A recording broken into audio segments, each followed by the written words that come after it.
Our guest on today's musical notes is perhaps the sexiest spy in television history. Woohoo! Winning 3 consecutive Emmy Awards for Best Dramatic Actress for her performance in 1967, 1968, and 1969, in addition to a Golden Globe Award nomination also in 1968.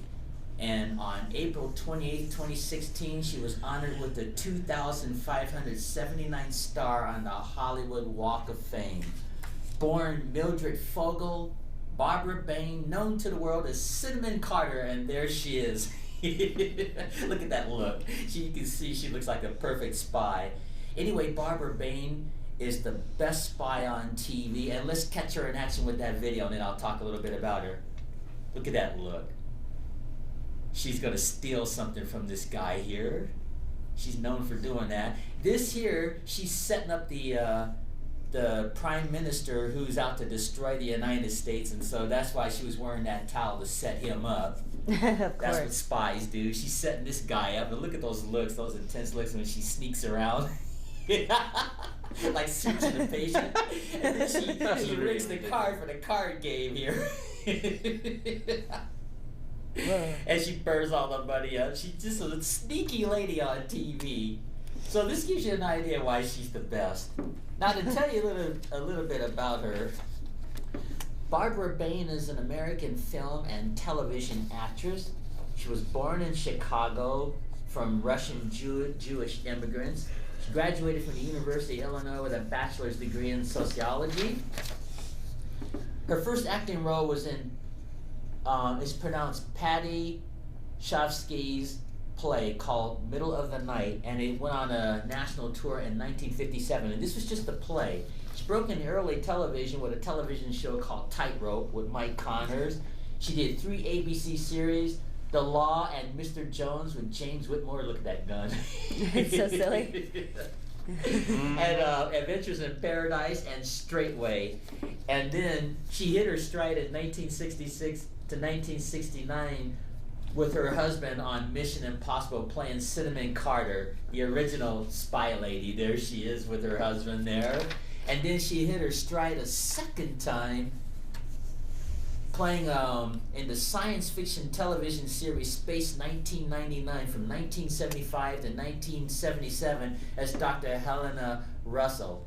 And she also appeared in the Harlem Globetrotters on Gilligan's Island in 1981. So this lady's pretty much done it all. She can do comedy and just do all kinds of things, but she's gonna always be best remembered for playing Cinnamon Carter on Mission Impossible. And on that note, I will stop. Now this is the main person I want to talk about on Musical Notes with Asaph. Dame Enid Diana Elizabeth Rigg, known to the world as Diana Rigg. Diana Rigg, born 1938, is an English actress, and she's best known for her iconic role as Emma Peel in the television series The Avengers, the original Avengers. See, before there was Uma Thurman playing her version of the remake, there was our guest, Diana Rigg. Now she played this character from 1965 to 1968, and she's had an extensive career in theater, playing Medea in both London and New York. And Love Medea. Not the title of it. That's what it says. Anyway, Sorry, I had to throw you off for a second. That's okay. I wasn't expected to hear that, but that's funny. But that's what it says, Medea. Anyway, for her role, she won the '94 Tony Award for Best Actress playing that character in a play called Sex Symbol. And she made a CBE in 1998 and Dame in '94.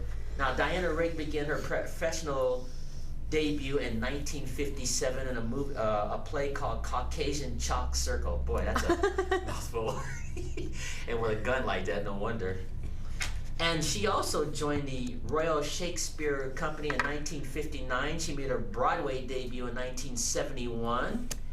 And she also played Countess Teresa de Vecchio in the James Bond film On Her Majesty's Secret Service.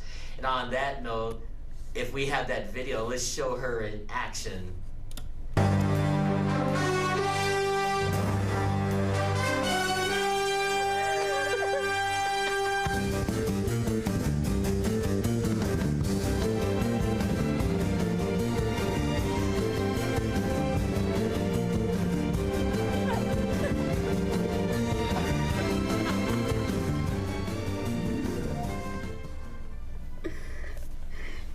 So you can see these are just different fight scenes with our guest Diana Rigg here. Watch what she does with this guy. Now, how would you like to get into it with her? So, you know, they must have had a lot of fun when they were doing the Avengers, because she always saved the day. She did fight scenes, and here's Patrick McNee, the guy that played John Steed. Was he like more of the proper type, and she was more of the... Yeah, she was more of the kick behind, yeah. Whereas he was a suave, smooth guy. He would talk himself out of a situation where she would just use her judo and beat people up. That's really cool. I love how she like flew over the table in that first fight scene. Yeah. Oh, she's using the baby like, take that, baby. And she just slaps him. Yeah. Yeah, she does a little judo chop, and Oh, she's tired. Good night. Oh. so this is here. But then, you know, they must have had fun doing that. But as I stated, she did that character from 65 to 68. And of course, she also won a BAFTA TV award for Best Actress in '89 for the BBC miniseries Mother Love. And she won an Emmy Award for her role as Mrs. Danvers in 1997 in an adaptation called Rebecca. And she still does acting to this day, believe it or not. Oh, wow. How old is she? It doesn't say, but she's in a series right now called Game of Thrones. Oh, as what? As who? She plays a character called Sutton, if I'm reading that correctly. And also, she's in a Spy One NBC series called You, Me, and the Apocalypse. Oh, wow, she's all over the place still. Interesting. Yeah, so Great. she's been around since 1957, but she'll always be remembered best for playing Emma Peel. Oh in the gosh, Avengers. this is great. Just watching those fight scenes. Pretty good. She was a babe, and she could really like. I loved her slapping and then just like jumping The over the slapping bed. was intense, and the camera, And then the shaky camera, Yeah. the shaky cam. And when she was like slapping like to the camera, that was really. It was great. really ridiculous. Like, It's supposed to be. and then judo. there's That's the her chastity version. belt scene. Yeah, the and then the chastity belt was like, chastity- what? Okay, so a lot of different things happen on that show. Yeah. But, you know, I'm dating myself because I used to actually watch the Avengers when I was growing up. So Oh, I believe it. it was a fun show to watch for those people that are into British television. That's hilarious. So Thanks, I'll Asa. stop right there. That was great. Boy, this is going to be fun, this. And Scott, I think you'll really appreciate this here. I'm sure I will. Okay. Anyway, our guest today is Kenneth Ronald Berry, known to the world as Ken Berry. Ken Berry is an American sitcom actor, and he's quite the dancer, as we'll see in a bit. He's a dancer, singer. He's appeared in multiple television shows. A few of them are a show from the past called F Troop. Another one is a spin-off of the Andy Griffith show called Mayberry RFD. And of course, his character, Vinton Harper, on Mama's Family with Vicki Lawrence. But to tell you a little bit about Ken Berry, he was born in northwestern Illinois, and at the age of 12, he took an interest in dancing and at singing, that young. But this is where this will interest you, Scott. After graduation from high school, he joins the Army, right? And he's in the artillery division, and he joins a talent contest that his sergeant put on in the Army, and he winds up winning first prize in this contest. So in the Army, they sent him to New York to appear on the Arlene Francis Soldier Parade. And then, this will really interest you, in his second year in the Army, his sergeant, Sergeant Leonard Nimoy, of course, we're talking about Leonard Nimoy of Star Trek. See, in 1953, Leonard Nimoy also listed in the Army, and he was in the Army Reserves, and he was doing the Special Services entertainment shows. Leonard Nimoy was hosting them, emceeing them, and he enters Ken Berry into one of the contests, and Barry ends up taking third place in this second contest.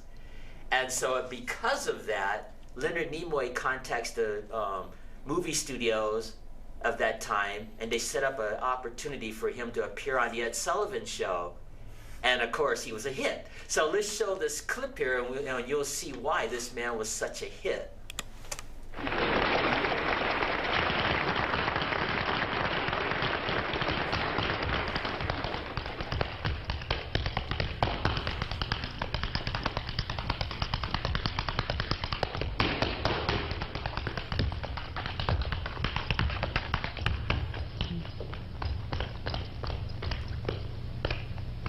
You ready? Now watch this intricate part right here coming up. 1, 2, 3.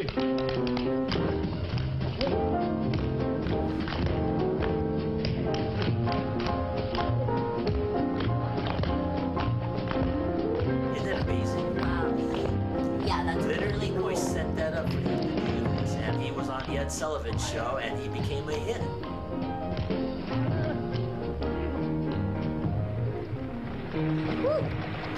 And so after Leonard Nimoy sets all this stuff up for him, he goes on to soar in his career. And when you talk about F Troop, I don't know if you know that show, but this was a Western spoof. And Ken Berry plays the accident-prone Captain Parmenter, I think is how that's pronounced. And then when he was on Mayberry RFD, he plays widower farmer Sam Jones. And it was just like watching the Andy Griffith Show, because Andy Griffith retired from the show, and then Ken Berry took over, and they changed it from the Andy Griffith Show to Mayberry RFD. Cool. And then as he began to get older, he did a spin-off of the Brady Bunch called Kelly's Kids, where they featured this actor here, and he adopted 3 children. One was white, one was black, and one was Asian. But ABC wasn't quite ready for that kind of a sitcom at that time. They still aren't. Yeah, so after doing a few appearances on the conclusion of the Brady Bunch, the pilot never took off. Oh. Interesting. And then finally, as he got even physically older, he was still able to dance, and he goes on to make history with Vicki Lawrence on Mama's Family, playing Vinton Harper. Now, Ken Cool. Berry is 82 years old now, so he's Wow. probably not dancing much, but in his prime, he was considered one of the best dancers. Has quite a little secret to tell us. Yeah, a little secret. This speeding car is carrying a man with a mission. The world famous secret agent 000, sometimes called Nothing, Nothing, Nothing, known to the world as Secret Squirrel. I used to watch this cartoon when I was a kid. This is the 1965 original version of Secret Squirrel, and his faithful sidekick is called Morocco Mo. It's based on Peter Lorre, the famous actor of the 1940s that did the Spy Mr. Moto series. It was similar to those Charlie Chan movies, but this one was a little bit more intense because people were always getting knifed and axed and drowned and stabbed in those movies there. But anyway, getting back to Secret Squirrel, let's show that clip first and then I'll talk about him. Yep. There he is right there. He just hangs out and chills in the back of a car. Yeah, he does a lot of writing in the back of the car. Does he break the fourth wall a lot where he talks to the audience? You'll see in a moment. Yeah, he does. He does talk to the audience. This is Morocco Mo. You're not allowed to talk to the driver. Can Morocco Mo see over the steering wheel? He can see. You think he He can can't, say. but he can see. And this here is how he gets his message Oh. from the sneaky headquarters, sneaky international headquarters. They send him a little paper clip. That's his mission. I think they must awesome. have like a trial by error. Yeah, and this is the card with the 2-letter S's. Now watch what happens when he puts the car away. Oh, He pushes the button. pushed the button. It Oh. turns into a suitcase with What? Morocco Mo trapped in Aww. Oh, it. And then he pops okay, out. good. I think by now he would have like got out of the car. Yeah, so that's it. He's on his way to the sneaky headquarters to get his information. Nice. And it's just funny when he goes in there. He'll drive out in his little car in the elevator, see what. So it just kind of gives you an idea of that. But anyway, Secret Squirrel is a cartoon character created by Hanna-Barbera. And I've been to the Hanna-Barbera studios. They're the studios that created the Jetsons and the Flintstones and Snagglepuss cool. and Adam Ant and all the rest of those Hanna-Barbera characters. But Secret Squirrel is probably one of the most funnier ones. Anyway, Secret Squirrel started out on a cartoon called Adam Ant and Secret Squirrel Show. It was actually the Adam Ant Show, and then they had a segment, a Secret Squirrel, and this was in 1965. In 1966, Secret Squirrel got his own series. It's kind of cool, you know, how a cartoon could do that, just like the television shows with spin-offs. So anyway, Secret Squirrel is a spin-off from Adam Ant, which is pretty cool. Also, Secret Squirrel is a parody of the spy genre, and it gets its stunts from like the James Bond films at the time, because, you know, like Sean Connery and Roger Moore were doing those Bond films in. Yeah, that's a pretty big time for spy movies. Yeah, and so they had this parody of spy cartoons. Everyone loves spies. It's all about spies. Like now, it's all about zombies. Yeah, and Secret Squirrel, his superior is Double Q. And as I stated, he works for the International Sneaky Service. And they fight crime, and he does tricks, you know, like that little hat he wears. He like a machine gun will come out of the hat or come out of his trench coat, similar to like this James Bond. And his arch enemy is a character called Yellow Pinky. And Yellow Pinky is based on, you remember Goldfinger? Yeah. The bad guy? Well, that's where Yellow Pinky comes from. It's a kind of a parody of Goldfinger. And finally, as I stated, this show actually debuted September 12, 1965. And it was part of a syndication of another show called The Banana Splits. Oh, yeah. You remember The Banana Splits? Yeah. It was like these Super hokey puppet characters that were like life size, and there were like actors in them. There were 4 of them, and they'd slide down this water slide and so on. And have adventures. All those cartoons came out in that era, pretty much during the spy era. But Secret Squirrel, I think, was the most fun to watch of all the Hanna-Barbera cartoons. So your audience can just look up Secret Squirrel and have fun with it. We're going to talk about a famous fictitious character called Cecilia Sisson. Let's start with this clip here. She is a famous movie star and something went wrong.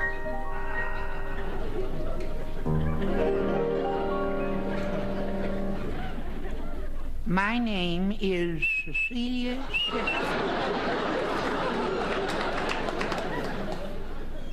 S-I-S-S-O-N.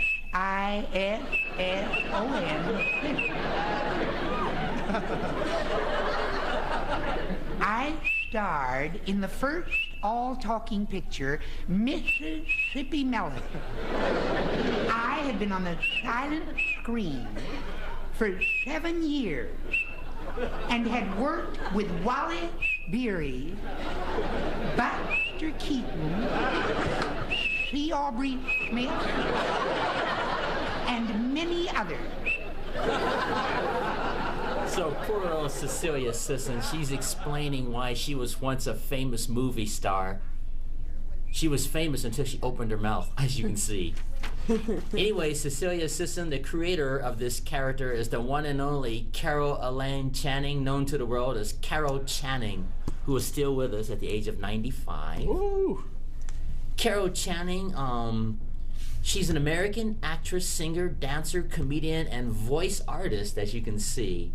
She won the Golden Globe Award and was nominated for an Academy Award for Best Supporting Actress for her performance as Muzie van Hoosmeer in The Thoroughly Modern Millie in 1967. Other appearances include The First Traveling Saleslady and Skidoo in 1968. And on television, she made appearances as an entertainer on variety shows like The Ed Sullivan Show, Hollywood Squares with Peter Marshall, the game show.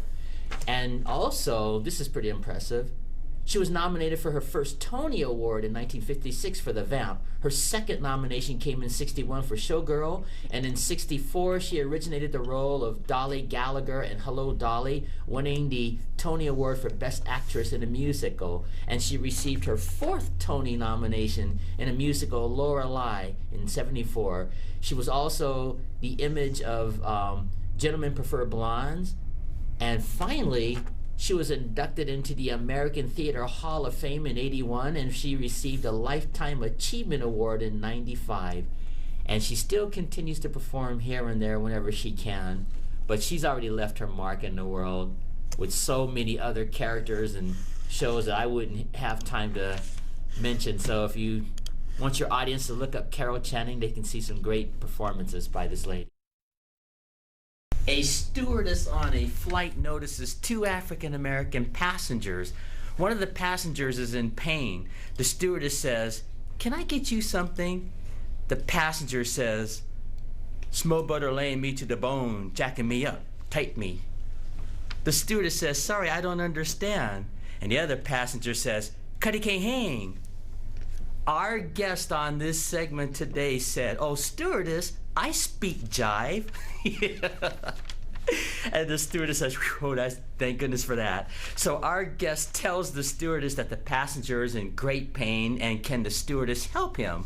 And the stewardess tells our guest, "Have him relax. I'll be back as soon as I get some medicine." And our guest tells the passenger, "Just hang loose, blood. She gonna get you up on the rebound on the med side." And the passenger says, "What it is, Big Mama? My mama no raise no dummies. I dug her rap." I just love that line.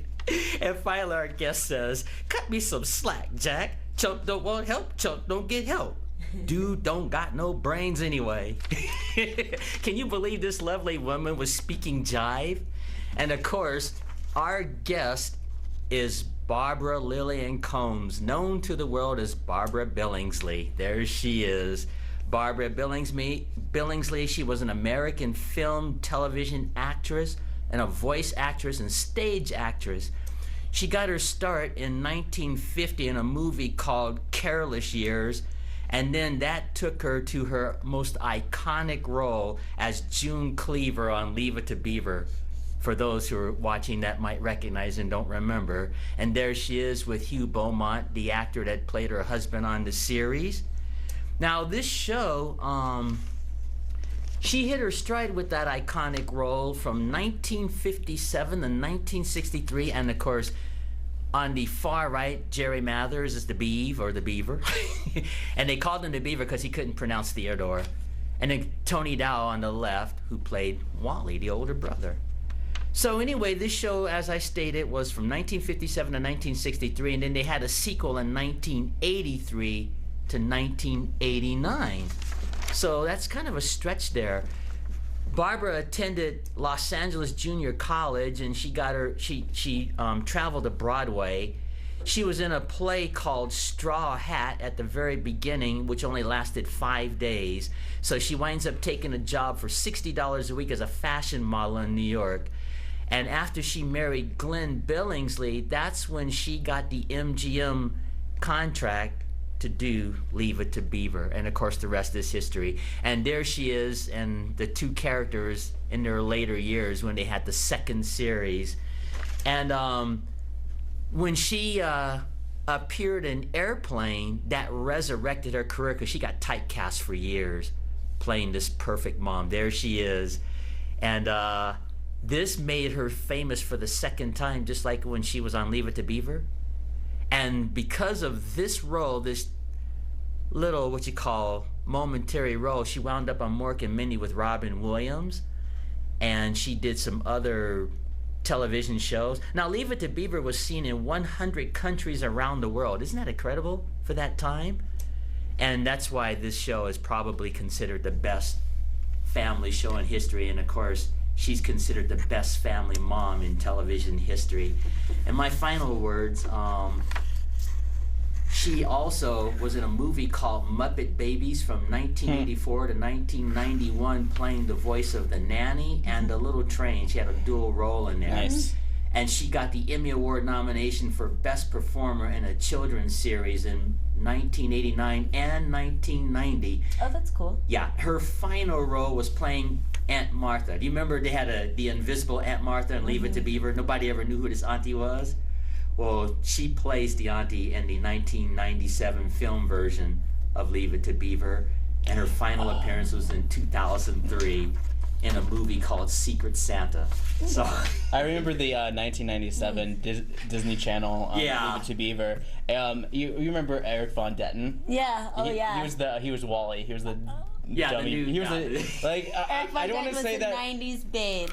Yeah. Early 2000s Disney babe. Eric Von Detten for sure. Like honestly, Love him. my favorite movie of his was Brink. Brink. Oh, it's the best. Let's go Blade, bro.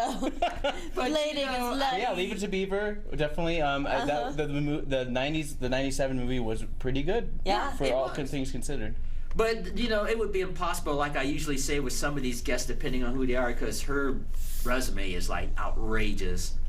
But I just had to just condense it down. But she did leave the world not only speaking jive, which people talked about that years later in her career, including Jerry Mathers. They say, hey, this lady's a comedian, she can speak jive. And people were trying to speak jive when that first came out, so. That's funny. Yeah, and of course, her greatest role, she'll always be remembered as the best mom in television history, is June Cleaver. Nice. I'll stop right there on that note. Thank you very much, Asa. Sure. Yeah. In the movie Coming to America with Eddie Murphy, there's a scene where there's a man and two women sitting on a couch. They have their perm done to their hair, and they have their hair care products in their hair. And when they get up from the couch, they leave a circle stain on the on the couch. There's like these 3 circles on the couch, and I just thought that was such a funny scene. Now, the reason I'm talking about that is because the hair care product that was used in that scene is our guest on today's Musical Notes. And we are talking about Afro Sheen.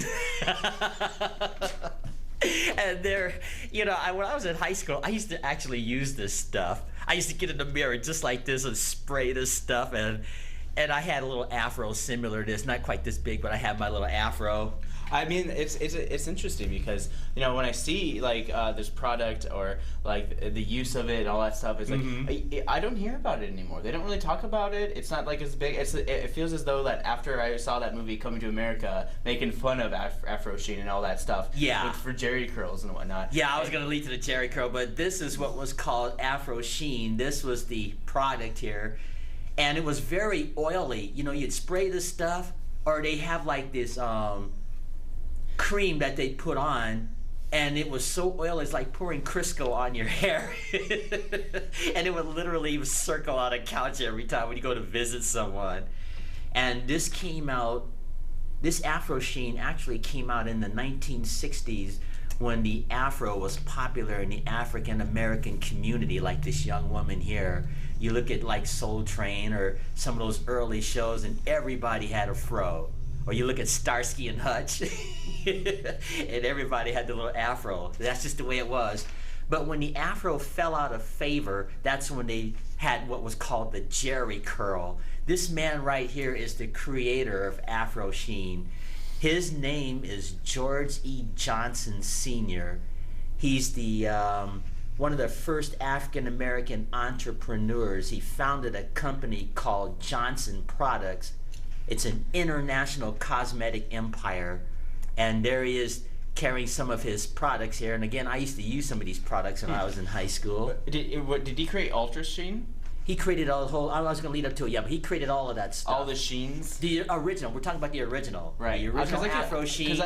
Because I do remember from what, like, just looking at the products and whatnot, I don't know if Afro Sheen is really as popular as always, but there's still a lot of Sheen type sprays that are still popular today. Yeah, well, see, first of all, Johnson was born in Richton, Mississippi. And in 1944, he took a job in a cosmetic firm as a chemist. And then he and his wife, Joan, we'll show her here in a little bit. There she is. When they were younger, they created a product called Ultra Wave, and what it was this cream that they had in a jar similar to this, like this, is more primitive than this here. And what you would do is you would put it on your hair, because like African American hair in its natural state for men and women is kind of clumped up, matted, like a little tiny afro.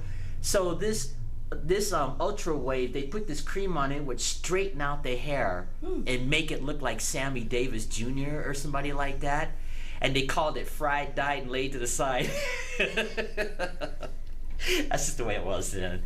And so you'd have this real slick, straight hair. You know, Nat King Cole would have their hair like that. Oh, And, yeah. you know, Count Basie, all these people, Duke Ellington, they were all like slicking their hair down Yeah, I because saw- of this man. Yeah. And I did it too for a while. And so then from there in 1957, they had what was called Ultra Sheen, the original Ultra Sheen. First was Ultra Wave, then it became Ultra Sheen, like this here, where they put that cream in your hair, and it would burn your hair because it had like lye products in it. Oh, So yeah. they had to hurry up and wash it. That's why they called it fried, dyed, and laid to the side, because it burning your scalp.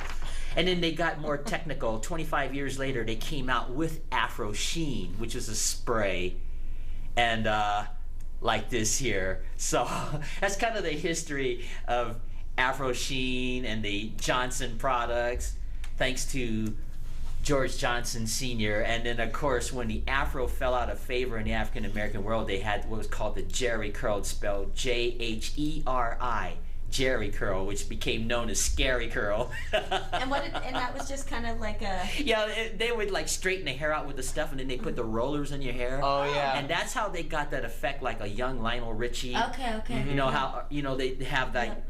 It had like a little afro, but it was like straight afro curly, and it was all Weird. Yeah, shiny. it was like back. Yeah, and they'd have long tails in the back Okay. and stuff like that. What was the process? I mean, because they get like rather than using that spray, they had a process that the barber would do for a lot of black people's hair. Yeah, well, is that they, it was that cream. They called it. It had that lye stuff, like I said. It was like a cream, and it would literally straighten out the curls. So if you had the Kunta Kinte look, they put that on, and I shouldn't say that probably. And You just did. I know. And then it would straighten out your hair, and that's how all the performers of the 40s, 50s, and by the time Johnson came around to improve those products to make life easier for African American people, because when your hair is in its natural state, it is so hard to comb. Even when you run water in there, it's just like unruly and just very coarse. So that's why they came out with these products, especially Johnson. He left the world some great African American hair care products to this day. And of course, they don't have the afro anymore. That's out of favor. And the Jerry curl is out of favor. But in the 60s through the 80s, it was very popular. And you saw all African American people walking around patting their hair all oily and stuff. Cool. That's fun. Yeah, those are just fun times. And of course, now everybody goes bald these days, like Michael Jordan and Yeah. Charles Barkley. now you just shave your head. Yeah, you just shave your head. But anyway, yeah, George, to sum this up, George Johnson Sr., he just left the world some great products, and he is now 88 years old, still with us. Cool.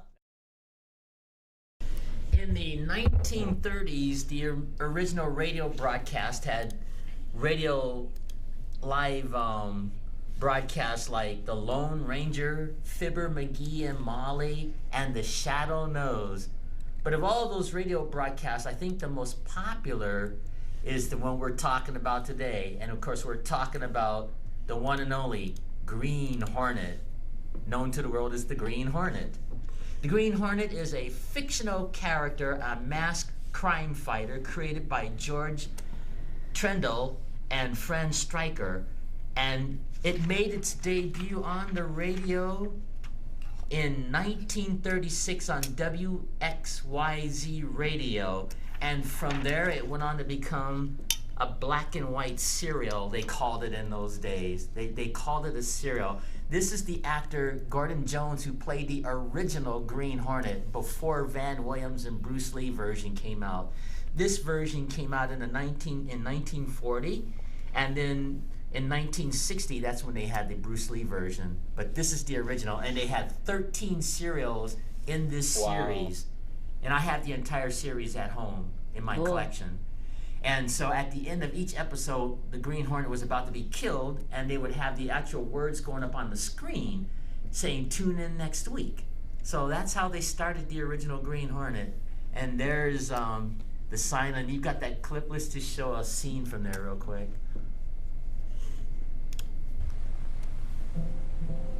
There's the Black Beauty, buzzing at 200 miles an hour. Never open another one.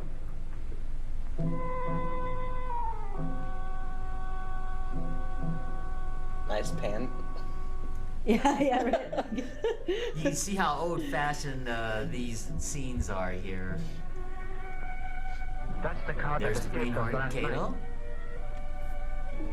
He won't escape us tonight. They must have had a lot of fun doing this, even though they didn't have the technology like we have today. I would think that they did. Do you know what his mask is made out of? Well, I don't know about this one here. It just looks really primitive though when you look at it. Definitely. I just wonder how hot that was on his face. No nose hole, so he probably... Looks like a trap. Yeah. Too convenient. Lights on, safe open. Now you may not recognize Kato. This was Luke Kyle. He went on to play in Kung Fu with David Carradine. He's the old boss. This is him when he was young. You know, the blind boss for David Carradine's character. That's cool. That was Luke Kyle as a young man playing the original Kato. Oh, And when was this made?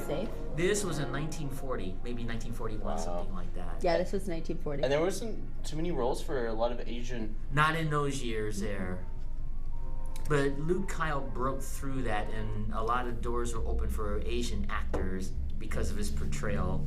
Now, my final words of this here, the synopsis of this here, the Green Hornet, his alter ego is Brett Reed, who is a wealthy young publisher of the Daily Sentinel newspaper by day, and by night, Britt Reed dons the long green overcoat, the green fedora hat, the green mask of the mysterious Green Hornet, and he's a vigilante, see, that just takes over. And so the police and the public think the Green Hornet is a bad guy when he's really a good guy. So what he does is he uses that perception of him being a bad guy to be able to infiltrate the underworld. And so by the time the Green Hornet was on the Batman television series with Adam West, even Batman and Robin thought they were bad guys. So when they had a clash, it was a difficult clash because the Green Hornet didn't want to hurt Batman. Yeah, because they're old They didn't want college to hurt friends. Robin. They're old buds. But they didn't want to ruin their image as crime fighters, but they were trying to break through.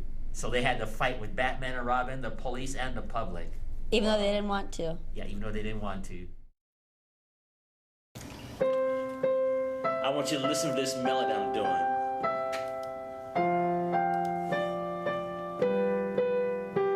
Okay, now I'm going to do that melody again and I'm going to speed it up. And the reason I'm making that demonstration is because that's what I want you to listen to as we show this first clip. Go ahead, show the first clip. HR Puff and Step, who's your friend when things get rough? HR Puff and Step, can't do a little cause you can't do enough. Once upon a summertime, just a dream from yesterday, a boy and his magic golden flute heard a boat from... Can you hear that melody? Come and play with me, Jimmy, come and play with me, and I will take you on. That is based on Haydn's Surprise Symphony. That melody. But the boat belonged to a kooky old witch who had in mind the flute to snitch. From her broom broom in the sky, she watched her plans materialize. She waved her wand. You'll see where this is leading. This is a very short intro here. The sea grew rough and the boat sailed on and on and on and on and on and on. I kind of remember this because... There's her melody, Haydn's Surprise Symphony again, coming up. And as the boy was fighting back, He called his rescue racer crew as often they'd rehearsed, and off to save the boy they flew. But who would get there first? But now the boy had washed ashore, Puff arrived to save the day, which made the witch so mad. This is pretty So interesting. weird. Like, this Yeah, is... you'll see where I'm leading when this is finished here. HR Puff and Step, who's your friend when things get rough? HR Puff and Step, can't do a little cause you can't do enough. HR Puff and Step, he's your friend when things get rough. HR Puff and Step. Now, let's talk about this show for a second. This is a puppetry show from the past called HR Puffin Stuff. And this is the first children's television show that had life-size puppets, like our character HR Puffin Stuff. It seems very like the idea of the show is this like where the wild things are, like a kid's on a boat and then he gets into a magical world. Okay, yeah, here's the synopsis of the show. This is our flyover. That little boy, he's our person we're talking about, his name was Jack Wilde. He was a famous child actor, second probably to Shirley Temple. And he plays this character named Jimmy who has a talking flute, a golden talking flute. And there's a witch on an island called Living Island that wants that flute. So what the witch does is she puts that boat out there, the talking boat, tells the boy he's going to take him on a trip. And so when the boy gets on the boat hijacks him, takes him to Living Island anyway, with the witch waiting for him. But H.R. Pufnstuf, the mayor of Living Island, gets wind of the story, so he comes to the boy's rescue and defends him from the witch. And he takes the boy in. The mayor takes the boy in, and of course the witch has no power over the cave that H.R. Pufnstuf lives in. Now the reason I'm bringing all this up is because the actor Jack Wilde, he was very famous, and he was a famous English actor, best remembered for his screen productions of Oliver. And he won Academy Award nomination as Best Supporting Actor at the age of 16 for The Artful Dodger in Oliver, as well as the BAFTA Award, Golden Globe nomination as Most Promising Newcomer. Now show that second clip there. What can I do for you? Please, sir, the witch tricked us here to your island to steal Freddy, and we want to escape. The who? The witch! The witch! You know, the ugly lady with the broom. Who? The witch! That's who! I know that! Anyway, these two young fellas want to go home. Now, Judy the Frog knows the secret way off Living Island. But the witch has captured her, and... Who? Now, don't... Looks like a young Davy Jones. Judy the Frog. How long did the show go on for? It went on for about a year. It didn't last very long, but it did work at the time. And there's the magic flute we just saw. And that's what the witch wanted, was the magic flute, so H.R. Pufnstuf protects him and the flute throughout the entire series. Looks like it had a fairly high production value for its time. Yeah, it was, I think it was groundbreaking. But see this, and Noel, you'll find this interesting here. Now that owl always said, "Is there a doctor in the house?" when he would be coming up with ideas. But Noel, where I think you'll find this interesting, Jack Wilde was discovered by a woman named June Collins, who happens to be the mom of Phil Collins. And because, you know, June Collins was a theatrical agent at the time. And of course, Phil Collins goes on to perform with the group Genesis and then becomes a vocal artist on his own. But Jack Wilde, after getting those nominations for The Artful Dodger, he was paid a staggering $1 million to play that character on H.R. Pufnstuf. Wow. And that was considered unheard of. Yeah, it's completely unheard of. No wonder it only lasted a year. Yeah. It's like, oh, $1 million. And then they probably even asked for more money after the first year. And it's like, oh, well, we spent all the money on the fake island and the giant monsters. Yeah, the it's like, how island. we can't pay you anymore. But I just wanted to share that little delightful That's so story funny. about the early career of actor Jack Wilde. He was a fun English actor, and of course H.R. Pufnstuf was a lot of fun to watch, just imaginary. And it was always good over evil, with good always winning. The same scenario, same plot week after week, as long as that series lasted. Nice. So that's the history of H.R. Pufnstuf and the actor Jack Wilde. That sounds awesome. Thanks, Asaph. That's very interesting. And so, you. did he go on to act in other things? Yeah, he did in his time. He died relatively young, but in his time he was considered quite the successful child actor. Before there was The Voice, before there was American Idol, there was The Gong Show.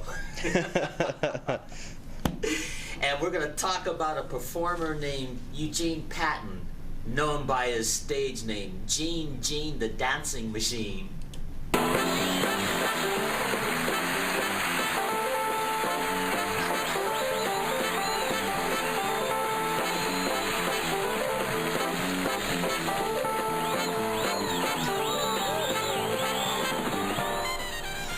So from what I see, from what people who don't remember this, all they see is a guy dancing. What was the relevance? Okay, here's how it started. Gene the Dancing Machine, he went on to become a television personality, a dancer, as you can see, but he was a stagehand that worked at the NBC studios in Burbank at that time. He's the first African-American member of the International Alliance of Theatrical and Stage Employees, Local 33.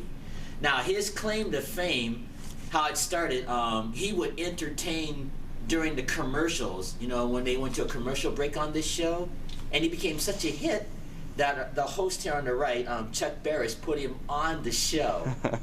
And it worked, because then he started getting a following of the audience watching it.